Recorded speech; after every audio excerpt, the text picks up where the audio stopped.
Okay, culture of grace.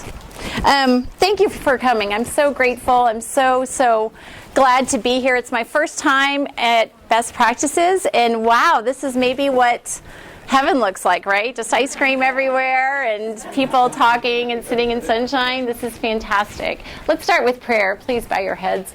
Lord, thank you so much for all of these people gathered in the room, Lord. Thank you for the work you're doing through them at their individual ministries. Thank you for the collective work we get to do in your name, Jesus Christ. Bless my words that I could humbly serve you, Lord, that we can help to spread the message of your Son to the world that needs him. Please help us to be vulnerable, to learn. Also, Lord, soften our hearts so that the message would settle in new and that your word and love would be spread everywhere. I ask all these things in your Son's holy and precious name. Amen. Thank you so much. So we're talking today about creating a culture of grace.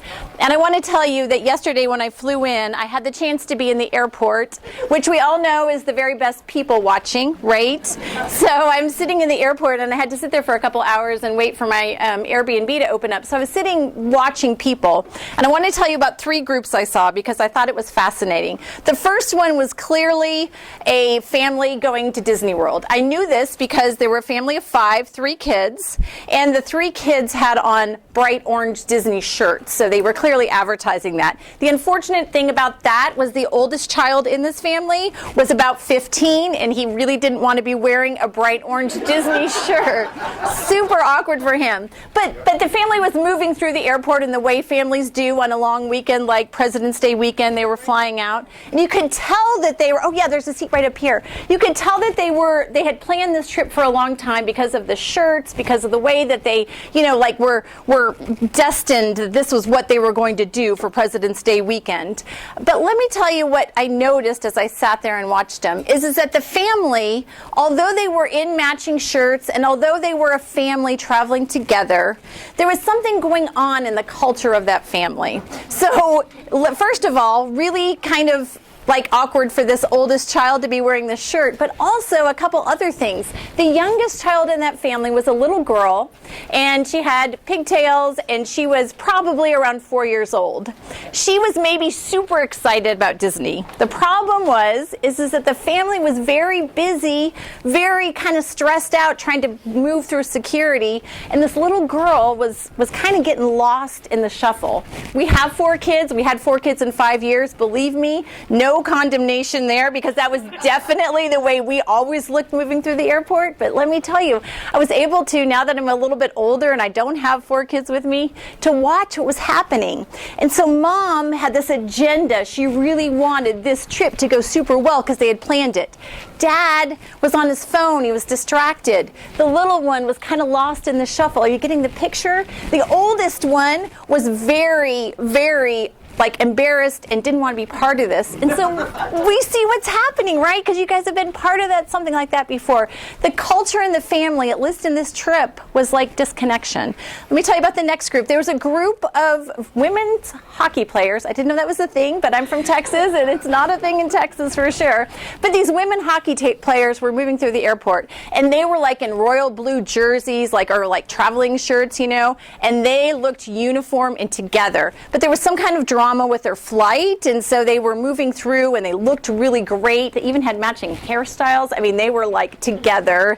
Their coach is moving through, and he's got them, doing all this stuff, and they're going, and then there's something going on, and they're at the ticket counter, and then they're sitting down there, okay, and all these girls are spread out sitting down, and you could tell that even though they looked really together, they looked like they were awesome, something was going on between them, because the coach sitting in a chair and all the girls are spread out on the floor, and they're not real happy. They're complaining. They're either they've been traveling for 14 days straight, or there was some deep emotional exhaustion happening with these girls, because there was something about it. It felt like there was a lot of control, a lot of rules about how you're supposed to act, what you're supposed to do, what we're going to do, how we're going to win this hockey tournament, game, session, whatever hockey is. But they all were there, right? And so there is, you could tell that they were kind of rebelling against it. There wasn't a lot of relationship going on. The coach wasn't talking to them. They're not talking to the coach. They're just all there together. And then there was a third group I saw. There was some kind of an international trip they were going on. It looked like maybe they were going, they were from the Philippines, and so they were traveling back to the Philippines. They were Christian. I could tell they were wearing, like, shirts and crosses and stuff like that. But they were going back to the Philippines, and they were a big extended family. And that culture in that family was different than the other two. The culture in that family was different, and I could tell it because I was there for a while and I got to watch them. There was something going on between that large extended family of love and grace that was rooted deeper than just the surface. I could tell it by the way that the littlest one, the one that was like, kind of running everywhere and everyone was stressed out. It was international travel. I don't think it was going real well. That little girl was running everywhere. And there was such a feeling of grace. Everyone was watching her. Everyone was connected with her. But there was other things that were happening that were super interesting.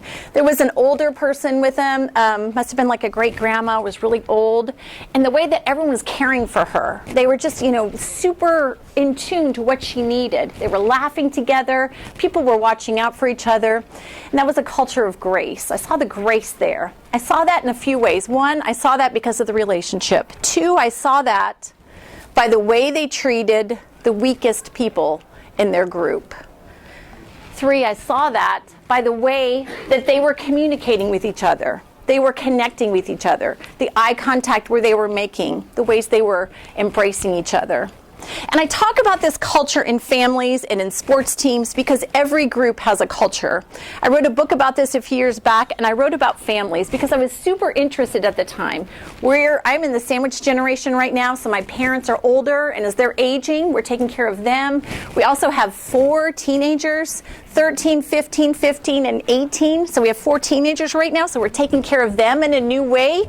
And so I was really interested in how we could pass down a better family tree to our kids than the one we inherited. In other words, I was really interested in what was in the roots of the soil of our family tree, what my husband and I were rooted in, because I wanted us to be rooted in a culture of grace to pass it down to our kids so that they would have something better. And so then when I understood the way culture works in a place, I realized that culture is everywhere. Culture is on every sports team. You hear about it in the news, right? You know the culture of a sports team. You know what the coach is like. You know what the leader is like because you hear about it. But there's also the culture that you're in right now. You're in a culture with your ministry. The church you're maybe the head of, the church you're maybe just working in, the church you're maybe just a lay member of, you're part of that culture. You're part of the culture of your family. The family that you came from, there was a culture in that family. Maybe it was a culture of control, like I talked about with the sports team. Maybe it was a culture of chaos or busyness or disconnection, like I talked about with the family going to Disney. It was real important to look perfect on the outside, but no one was really paying attention to what was going on the inside. Or maybe it was a culture of grace. Maybe you're one of the few that really understands what a culture of grace looks like. But what I want to talk about today, and what I'm so glad you've joined me to talk about, is the culture in your ministry, because we're in an interesting moment right now. We're post-physical pandemic, and we're in the middle of a fear epidemic. And so because of that, we're ministering to a different population. To be clear, isolation, pandemics, fear, these are eternal problems. These are not ones that are just new and unique right now. That said, we are living in this. We are doing the ministry right now to that. And that ministry is different because the culture of our organizations have been affected by what happened in 2020, 2021, 2022. And because of that, we're here to address that. What is the culture? What lightning strike hit our tree, family tree, the tree of our ministry, and killed some roots? What toxic weeds did we allow to grow up in our ministries because we were just trying to get through?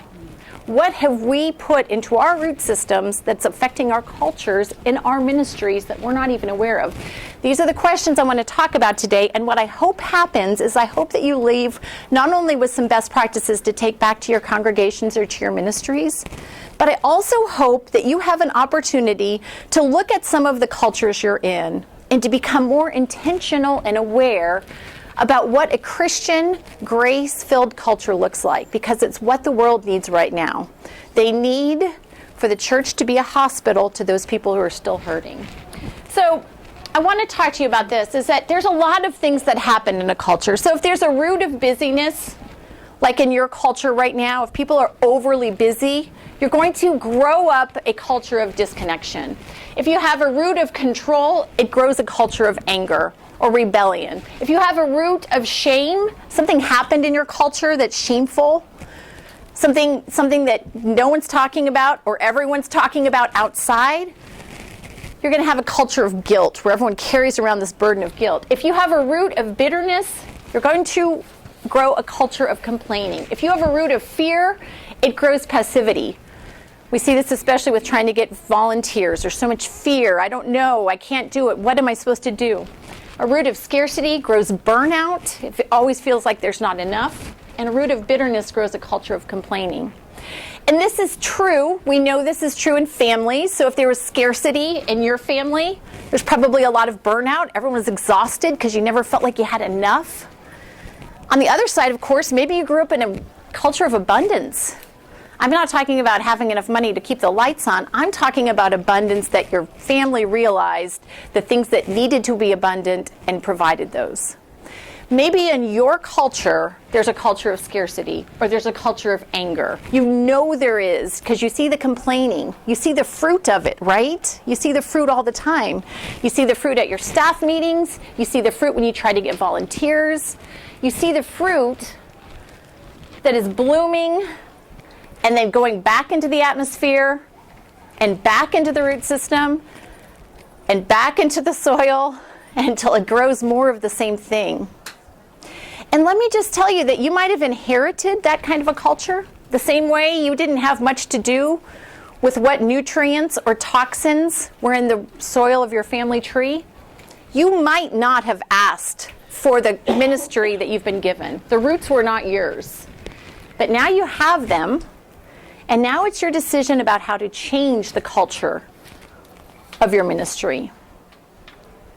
And there's a reason that you came here today. Maybe you know me personally, that's why you came.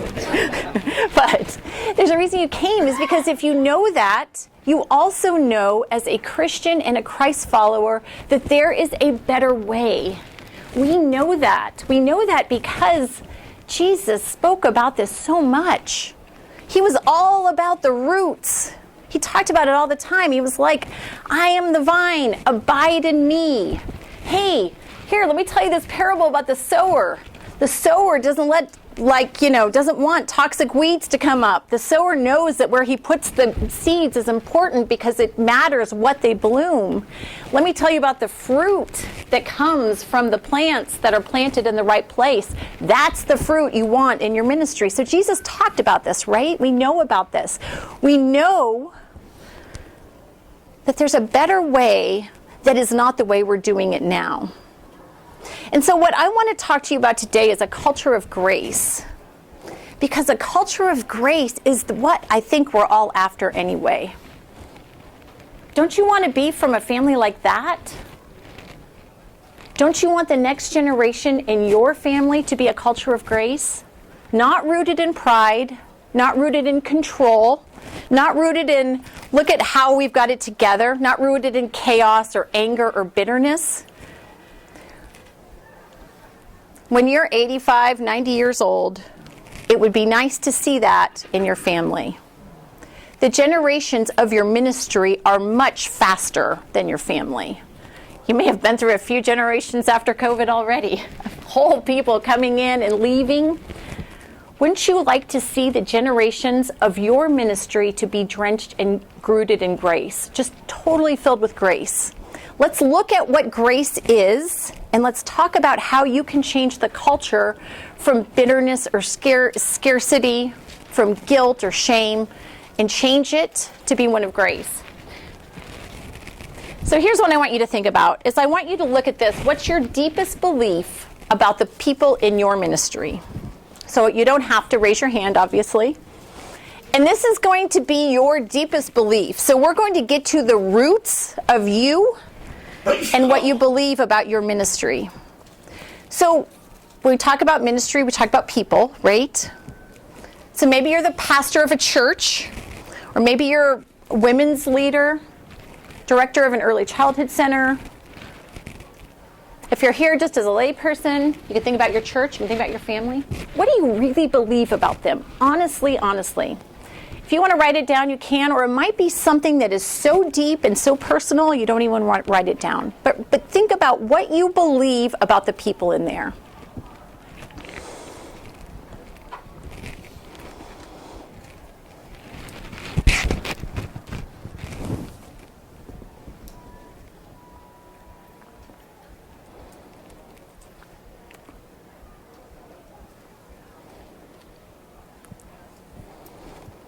I hope that taking a second to think about that helps you to identify some of the roots of where you're planted right now. So as we talk about changing your culture to a culture of grace, you might feel frustrated, you might feel let down, you might feel incredibly hopeful. You might, when you think of the people in your ministry or of your family, feel such immense love and joy. You might be looking so forward to who they're going to become that you can't even articulate it. I want you to really think about that as we talk about this, because it's going to be a personal change for you as you bring this message back to your ministry. Does that make sense? Okay. Going forward, this is what we're basing our talk today on. This is from Ephesians 3:14-21. This is something you know well. So remember, we talked about Jesus has all these talks about, this is who I am. I am the vine, you're the branches. This is what roots look like. Here's what it means to have fruit. And then a few books later, we have Ephesians. This is Ephesians 3:14-21. Paul is writing this from prison. So to imagine, things are really not good for Paul right now when he's writing it. And I absolutely love, it's a prayer for spiritual strength. Can we all just pray a prayer for spiritual strength every day of our lives? Because isn't that what we need?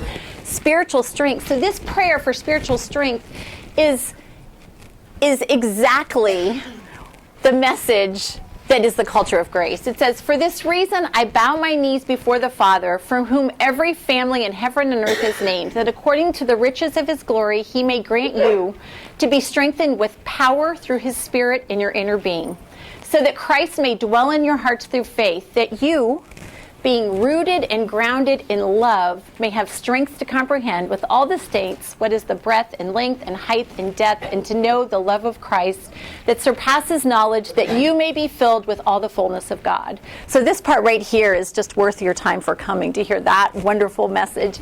Right there, the love of Christ surpasses knowledge, you may be filled with the fullness of God. Now to him who is able to do more abundantly than we ask or think, according to the power at work within us, to him be glory in the church and in Christ Jesus throughout all generations, forever and ever. Amen. So beautiful. It's like, I feel like we should clap for this. It's so perfect. This is what a culture of grace is rooted in.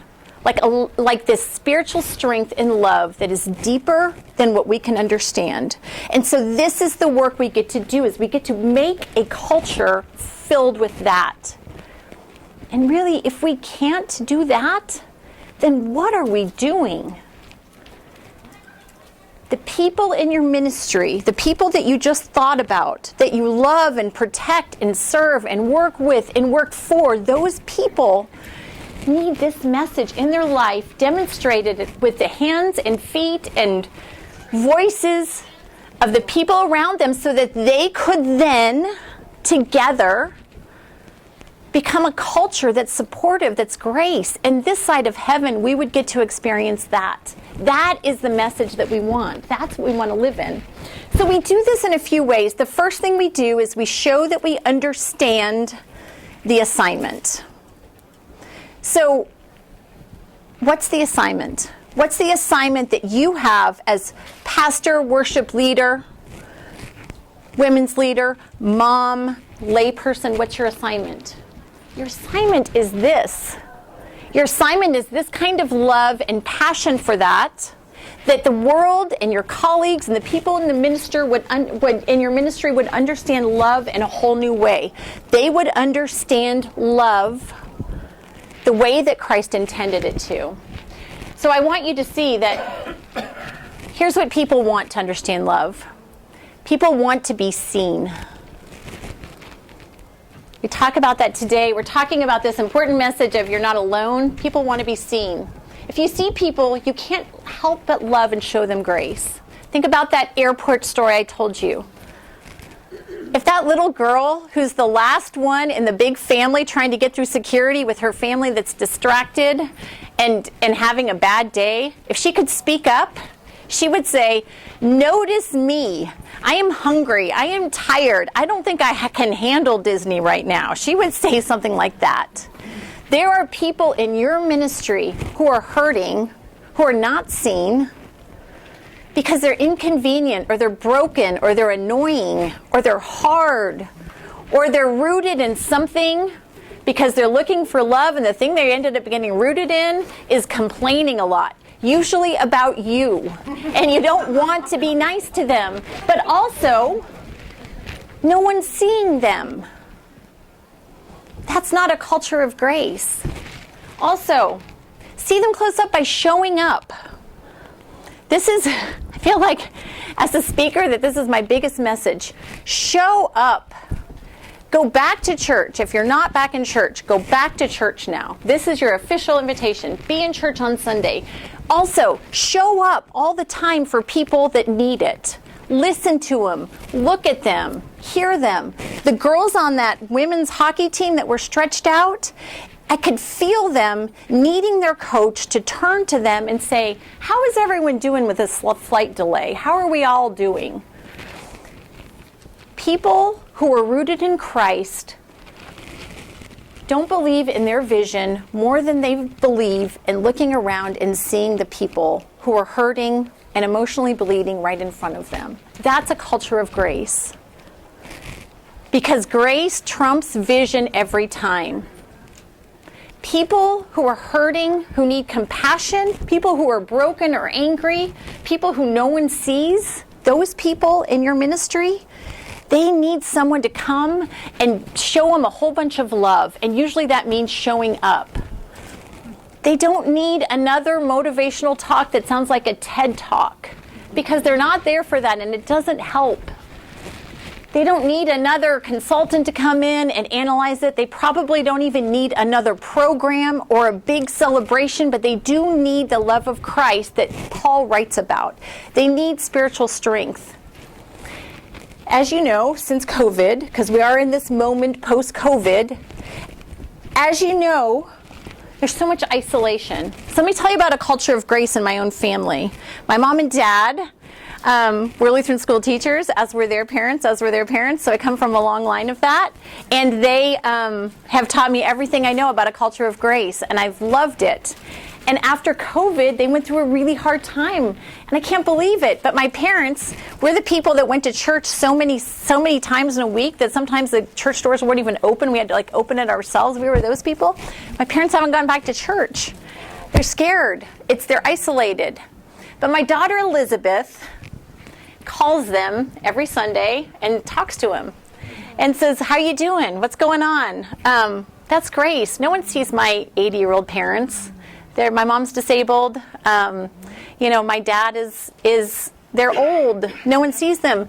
And they're okay with that. They're like, this is who we are. They're humble people. But, oh no.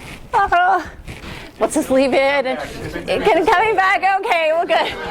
Well, just happening back there. Grace for that. So anyway, I just want to share that with you. You can know. Okay, right. Just walk away. I want to share that with you because there's people like that are isolated and not around. This is my parents. They came to Elizabeth's basketball. I'm going to cry. They hadn't been out of the house much since 2020. They came to Elizabeth's basketball game. That minister of that 15-year-old girl following up with my parents over and over and over. It's a culture of grace. It's a culture of grace within our family. But what I want to draw your attention to is showing up face to face, connecting with people. That is what we're here to do. That's what a culture of grace looks like. So there's a whole population of people that aren't there. They're not coming to things. They're not getting engaged. They need someone to keep calling them and saying, hey, we see you. Because I can guarantee in a culture, the way you treat the one left behind, not the 99 who are with you, is a big message to the rest of them. Because deep down, we all believe that we could be the one left behind. And it terrifies the people you do ministry with if they see that no one's taking care of those people. And so a culture of grace is not my agenda.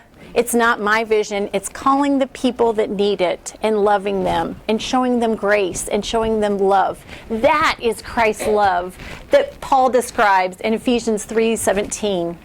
And that's the thing that we all want to do because we understand that's our mission. The second thing is you got to show radical forgiveness. You got to talk about it. Yeah? Can I ask a question? Yeah. So I'm guessing on myself. I Yeah. got 3 different cultures. Yeah. My family, my staff, and our church. Yeah. And I'm supposed to show up Yeah. at all 3. Yeah. How do I give myself grace Yeah. when I'm screwing it up in all 3 areas so that I can start showing grace to at least 2 of the 3 areas? Or Yeah. like showing up has to be consistent at all times, at all 3 places, every day, 24/7. So he's my pastor, so that's how I know what he does. Oh, no. I'm going to learn this. 'Cause actually, I want a culture of grace. So good question. So real quick, what he's talking about there, and because he's my pastor and I know that he cares about me, I'll just use him as an example, is that we have like kind of a superhero perfectionist mentality that's really not part of it because I wasn't showing up for my parents all those times. Elizabeth was. So you don't have to do it all because a culture is the seeds becoming part of the soil, empowering other people. And part of it is given a whole bunch of grace to say, let's do this. Come on. Hey, Elizabeth, your grandparents need to get out of the house. Can you start calling them? And she's calling them. So that's the culture of grace. She sees the love. She wants to be part of that. Why? Because someone showed her that love. Does that make sense? And that's part of it. And so just a real quick note, again, not because he's my pastor, but just a real quick note that this is part of one of the things when I study cultures that happen sometimes is we do ask that question. We don't give ourselves grace. We do get burnt out because we're trying to do so much.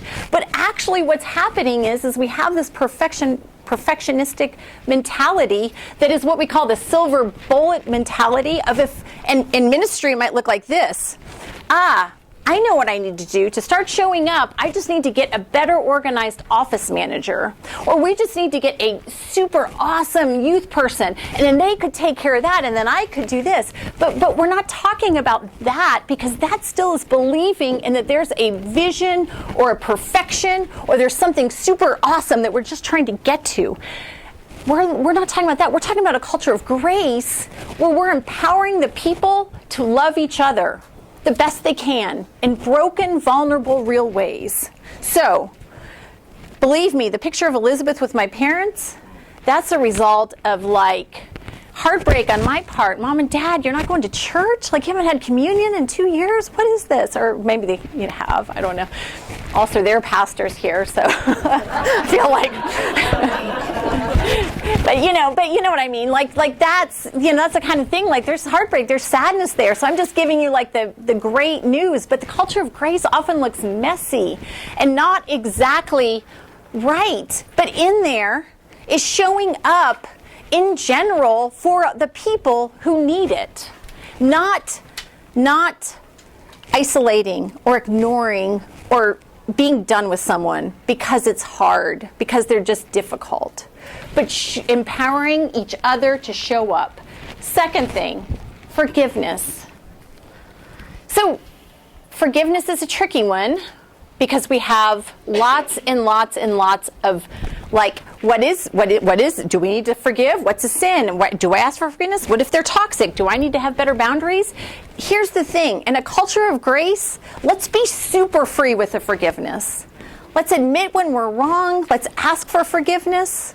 Let's talk about it. Because we're so bad at giving forgiveness. I teach a class at Lutheran South Academy, and it's called Articulating Your Faith. It's a really hard class. The students in the class have to be part of giving a chapel. They have to give an informal, like, devotion to 300 high school students. They have to go and teach some kids in the middle school. They have to spontaneously pray. They have to give a testimony. There's a lot of stuff like they have to do, okay? And then one thing they have to do is they have to do a reconciliation project where they have to sit across from one person and go through Matthew 18, and they have to forgive them. So all those things that my students have to do, guess which one they hate and can't do the most? So this is what they do. At the end is they have to write a letter to the next semester, because everyone comes in and they're like, I don't want to take this class, Mrs. Hergenrader. I heard about the reconciliation project. I can't do that. I don't want anyone to forgive. I hate to forgive. I can't forgive. Whatever. So we go through and we talk about this is how, because guess what? Life is forgiveness. If you're not asking for forgiveness and giving forgiveness, you're probably not in a culture of grace. So let's normalize forgiveness in your culture. Hey, I'm so sorry. I missed that. I feel like something's wrong between us. Can we talk about it? I'm here. Is there something I did? I'm missing the mark over and over on this, and I can't seem to fix it. Let me tell you what happened in our family. So our oldest daughter, Katie, 18, just went to college at Concordia, Nebraska. And when she left, we thought we were so prepared and we were going to be awesome at it. We were not at all. We've really been struggling a lot with that. And my husband Mike and I have had to ask both of our kids. I mean, both of us have asked our kids for forgiveness. I've written 12 books. I've always been able to write, and I can't write since Katie left. I don't know if it's grief or what. I can speak, but I can't write anymore. And there's something, it's something that's like, it's messing me up. It's hard, but I know I'm in grief because of Katie. I know I'm sad. I know I'm struggling. I know I'm trying to figure out a new family situation. Yeah, so I'm saying to our kids, and I don't know what's going on. I'm sorry. I'm not myself. Mike, my husband, we have a little beach house in Galveston, and the house across the street went up for sale.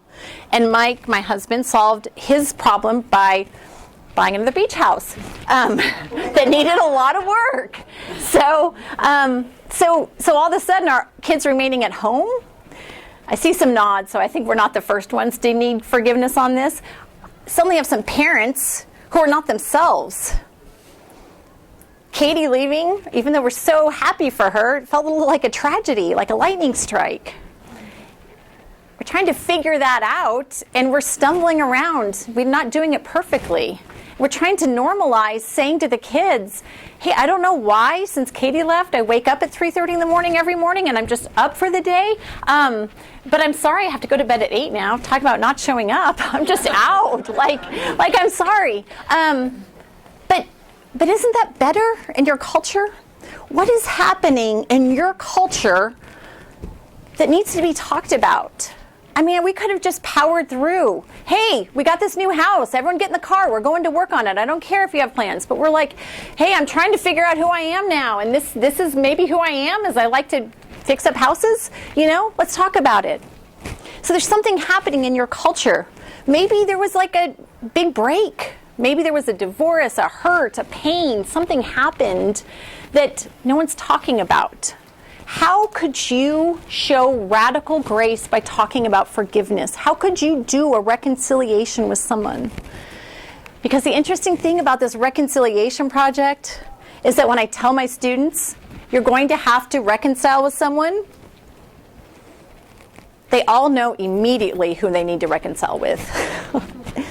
And those of you that are pastors probably know that, because you've probably sat between two people that need to reconcile, and you're the guy in the room. But if we know that, not only what a gift to give the person that you need to reconcile with, but also What a gift for yourself to be able to recognize that thing you need to do and to have that conversation. That's part of being in a culture of grace. It's talking about forgiveness, admitting when you're wrong and saying, I need forgiveness. We know about this because we're Lutheran, right? We're good with grace. We know about the where we see the law. We know where we fall short. We know where we need forgiveness. What would it take to do that? Yeah. Do you ever see that people know who they need to reconcile with, but when they approach that person doesn't think? Yes. So without going through all of Matthew 18 and what we do in the Reconciliation Project, that's a really good question. We talk about how what part of reconciling is to, it's not your responsibility for them to forgive you or even to have a fully restored relationship. So that's probably the case for a lot. So I teach juniors and seniors in high school, so 17 and 18, so their cerebral cortex is a little bit not as formed as ours or their understanding of this. But they do know who to have the conversation with. They can have the conversation with. And then also they understand that sometimes when there is a sweet forgiveness or restoration of the relationship, and I do have those stories too, they see the kingdom of God coming together and working to support each other. The Reconciliation Project is interesting, and it's really hard to talk about. So we spend a month on it before they do the conversation. So, yeah. I had a lady in our church, and we had worked together on a project a bunch of years previously, and it didn't turn out well. Yeah. And as I look back on it, a lot of my frustration was my fault. Yeah. And so here last year, I just felt like I had to approach her. Yeah. And apologize. And so I first had to kind of explain the situation. She was a little dumbfounded. and then, once I went through the story and apologized and asked for forgiveness, she said, well, of course. She goes, I guess I'm more impressed that you would come and do this for me, even though I don't remember. Yeah. So what he's saying is that a lot of times when you have these conversations, it's part of maybe your understanding the situation is different. Isn't that part of the reconciliation is reconciling your viewpoint or your understanding with someone else's? And then, of course, rooting that in Jesus Christ and the grace and understanding. And so that kind of reconciling is so powerful that it's powerful in both ways, right? And so the conversation, but also I feel like we all are probably old enough that we've had to have that conversation. You've had to pick up the 300-pound phone and call someone and say, I messed up. This is super hard for me. And when you do that, you understand some of that. Is that a lot of it was not as scary as you had imagined. I want to tell you a story about this marathon. So our son Sam is 15, and Sam is all the dials are turned up to 11 all the time. That's only way you can describe Sam, if you understand that. And the one thing I've learned as I've studied cultures, and this is maybe everything I could have told you to begin with, is that connection, not control. Connection, not control. Connection, not control. That's everything about a culture of grace, is connection.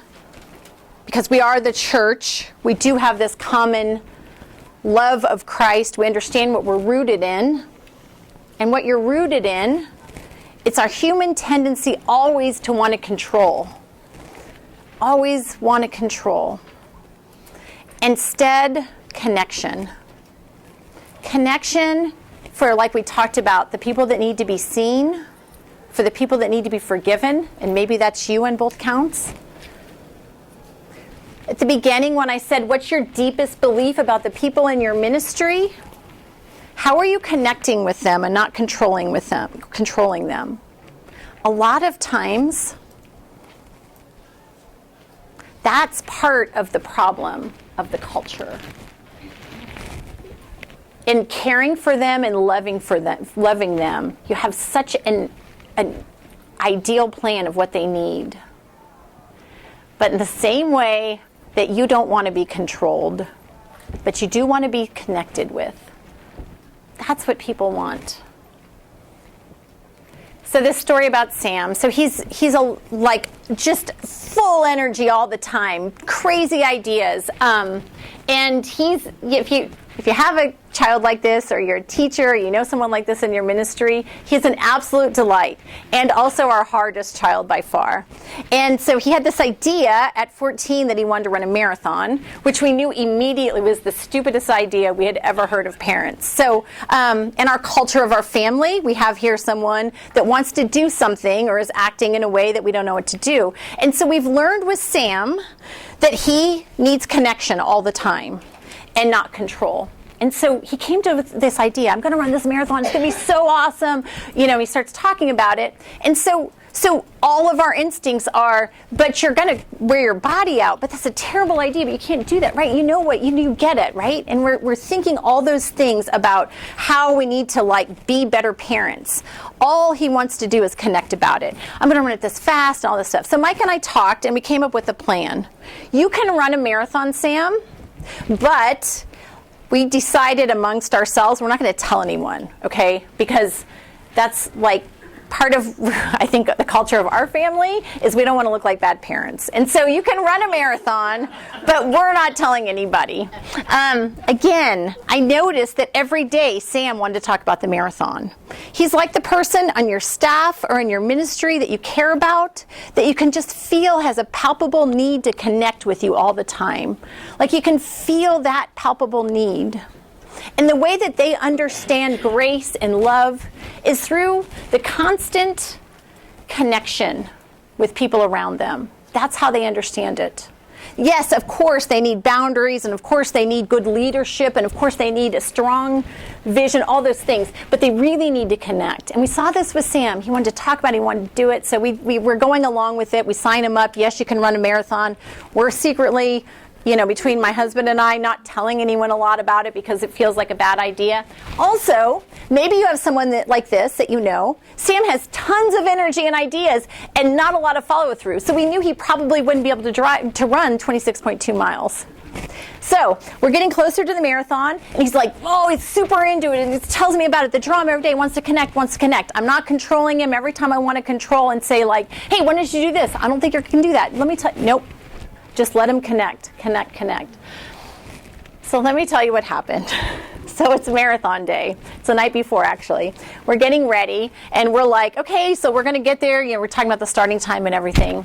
And Sam says, that's awesome, because I told everyone, and they're all coming. So this is, I'll show you the picture when it comes up. So we show up to the marathon, and sure enough, there's about 40 people we know there to watch him run the marathon. Because for Sam, it was never about running the marathon. It was all about connecting with all the people there. He just wanted to have that connection with all those people. And so because of that, of course he would invite them all. So this is after the marathon. There's Sam. And I show you this because we were trying to be so good as his leaders and as his parents to create this culture of grace in our family, right? We're connecting with you. Yep, we know that this isn't a great idea, but we're letting you go through it. We're doing this, we're connecting, we're talking about it. And as we kept going and going and going, what we didn't realize is that Sam, who in our family is the fruit, right? He's the next seed that's going to go then and fertilize the ground, right? I'm using a metaphor here. And then that's going to become part of the root system. And he's going to grow into some other culture. He's already doing that because he just wanted to connect with all those people. And so all these people show up. And Sam, he could care less about how he did in the marathon. For him, it was about high-fiving and then bringing signs and seeing and talking and that. I want to tell you that because I want you to think again about what you believe about the people in your ministry. Because you might think what they need is a little bit more strong direction, or a little bit better facilities, or to win a bit more, or something like that. You might believe that what they need is better this or better that. But a culture of grace is one that values the connection over the control. Because maybe it was just Sam in our family who's the squeaky wheel that keeps on saying, don't control me, just connect with me, just connect with me. Just listen to me. Just ask me questions about it that aren't judgmental. Just let me tell my stories without you correcting me and telling me how it should be. There's someone like that in your ministry who really just needs connection. Because they'll understand Jesus' love because they'll be seen. They'll understand Jesus' love because of what he did on the cross and because of the forgiveness you can offer them or they can offer you. But what happens when this starts to become your culture is you start to see the fruit of it bless other people around you. You start to see how, when you have a culture of grace, what the world wants so badly, the love, the connection, the unconditional acceptance, that becomes part of what the culture of grace is in your church, your ministry. And it's different than the world. So as we go forward, I know that there's probably some of us that won't hear this message because it's hard to hear in a world that loves winning and success and parameters so much. But my invitation to you, as you go from here and you think about everything you learned, is just those three things. How can you show up, empower your people to show up for each other? How can you show grace through forgiveness, through accepting forgiveness, through normalizing forgiveness, for talking about vulnerability, where you're at with things? How can you normalize connection in your community over control? And if you're still thinking, you don't understand. I have this other thing I need. It's okay. We have grace for you, even if you believe that. But seriously, I think that that's part of what, when we go to conferences like this, and there are so many best practices, I hope that there's a reminder that the grace is the thing that really roots us together. And so if there's toxic people in your culture, if there's toxic things growing, if there's a root that's hard for you to deal with, this is the love of Jesus Christ that is going to be the thing that changes that culture because of the way we show it. I know that we're getting close to 5, and so I just want to spend a little bit of time going through a couple questions with you guys, because I've talked a lot, and I know you have a lot of wisdom in the room. And so I just want to look at some of this. So someone just share, if you grew up in a culture of grace, if you feel like your ministry that you're in right now does grace well, if you would just raise your hand and give like a couple sentences about what a culture of grace looks like. Share it with us.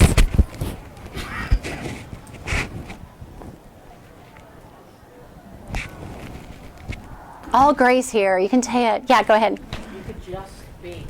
Mm-hmm. Okay. Yeah, that's good. So when you say that, just be. We totally agree. And that's maybe if you're in a family like that, you know how that feels. But when you say that, that's it's a great description. Can you repeat what you said? Just be. You can just be yourself, I guess. And of course we know as Lutherans that there's like sin and law and all these things. We know that, right? But usually people are super aware of that, and we're sharing that in lots of different ways also. And when we are connecting with them, letting them just be, they understand that this is a different place, the ministry is different. They'll stay. that's the radical difference that Paul writes about in Ephesians 3:17. Okay. If you have time to stay after, I don't want to keep you too long, but yeah, go ahead. Just in answer to that question, I think my mom was maybe the closest example to someone demonstrating unconditional love that I've ever met. Yeah. And through that, I could tell her anything, even the bad things I did. Yeah. And she'd listen and go, well, I guess you're not going to do that again. and she still loved me. So connection, not control. And Yep. then, Mom, I'm interested in signing up for this. First thing my dad would say, well, why? You can't do that. And Mom would go, oh, I think that's a good idea. Give it a try. And, and so there was no pressure on me to succeed. So the roots of that are not in pride, or we need to make sure that you're doing this perfectly. The roots of that are in something richer, which is the love of Jesus Christ, where we know where we're rooted, we're confident in that. What does it mean to leave the 99 for one in your ministry? Is there someone in your ministry who is clearly needs someone to walk alongside them, to go back and plug in with them? Is there a whole group of people who are getting lost, who you expect in 2 years might not be part of your ministry anymore? Or worse, they will be part and they'll still be bitter and spewing their bitterness all over your culture. That is another problem. But obviously, we talk about the hurt people, but the hurt people, and they're toxic and mean and gossipy and complaining and not there for your staff meeting because they're so over you. And all of those things that we all know we live with, they're probably the one. And of course, sometimes toxic people are going to move on and they're going to go walk away with Jesus, and you're going to pray for them, and that's going to be it. Of course, we all know that.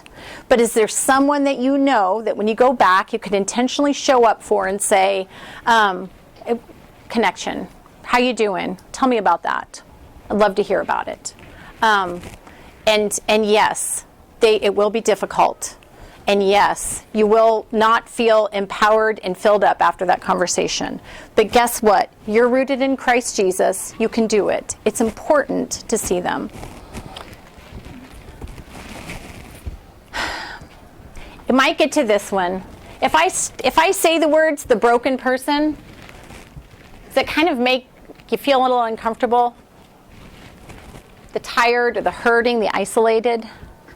If there's any part that you're rooted in where you might believe that those people chose that for themselves, that they deserve to be, they must want to be isolated, they're hurting because they're terrible, that might be a place to double click as you look at Ephesians 3:17 and prayers for spiritual strength, because we all carry around those kinds of prejudices, and then we do ministry with those people. And they're part of our team. And we tried to build a culture with them, and we're still judging them.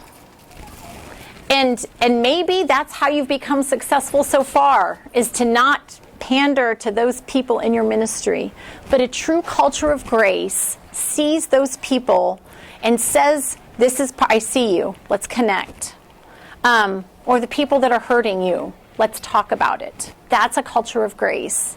But this might be a place, if some of what you believe about the people in your culture is that, oh, these people they're a mess. We need to get better people, you'll be like the first year teacher that goes to her principal and says, this class, they're just terrible. And the teacher that's been around for a long time that says, no. The kids won't change, but you will, and you'll start to realize that those kids that are hurting are going to be in every class. Couple more. What lies of control do you believe right now? If I just had more time, if we just had more money, if we just had a better board. And it's hard to talk about that at the end of a conference, because I don't want to put a damper on everything else you've learned, because it's super great stuff, truly. And also, God will do what God's going to do in your culture. Isn't that a relief? That's such a relief. And so how can you be praying for your culture? How can you be intentionally asking Jesus to be in the midst of your culture with love? Because that's so different than control.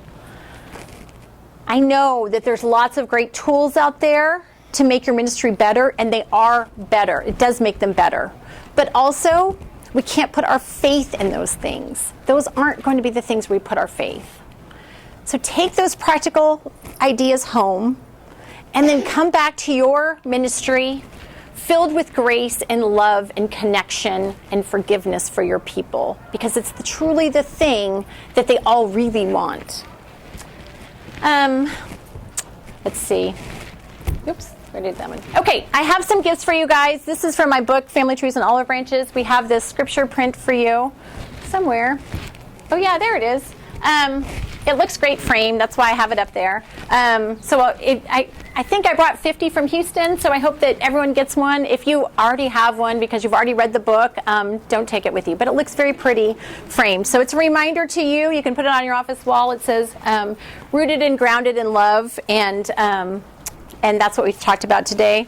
And then also, this is my YouTube channel, and there's a free Bible study on building a culture of grace. Concordia Publishing House did that. So they're free videos, and that's a QR code. So if you scan that, it's going to take you to my YouTube channel, and you can watch those videos. It's from Family Trees and Olive Branches, so it takes you through the book, but that might be helpful for your ministry. It's really geared toward families, so if you're a pastor, take it back to your church and use that. And I oftentimes can help with that. Like I said, I've studied culture a lot. Interesting. And the last slide I can't show you, I guess. Maybe it'll come back. The last slide is, so I'm an author of 12 books, and I'm signing books, and so I'll be signing books tomorrow. These are my books. I would love to connect with you if you guys feel like you didn't get time or we didn't have stuff to talk about. Again, I'm all about connection, so come and talk to me and see me.